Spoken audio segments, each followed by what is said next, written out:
மிகவும் முக்கியமான பாஸ்டர்ஸ் அவர்களே, பத்திரிகையாளர்களே, நாம் கேட்பது புதிதல்ல.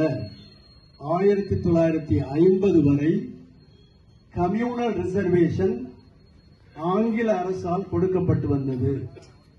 அதை நமது சட்டம் வந்த பிறகு சட்டத்திற்கு முன்னால் எல்லாரும் சமம் என்று மாண்புமிக்க ராஜேந்திர பிரசாத் ஒரு மாண்பில்லாத கையெழுத்தை போட்டுவிட்டார். அது போட்ட நாள் இந்த நாள். அதனால்தான் இதே நாளில் ஆண்டுக்கு ஆண்டு திருவாரூர் தேரை இழுப்பது போல நாம் இந்த அரசாங்கத்தை இழுத்துக் கொண்டிருக்கிறோம். செவிடன்காதில் சங்கு ஊதுவது போல ஊதி கொண்டிருக்கிறோம். ஏற்கனவே இருந்த கம்யூனல் ரிசர்வேஷன் மத சம்பந்தமாக கொடுக்கப்பட்ட சலுகைகளை கொடுக்க வேண்டும். அதை நிறுத்தியது தவறு. காரணம், அம்பேத்கர் சொல்லாதது அல்ல, நாம் பார்க்காதது அல்ல.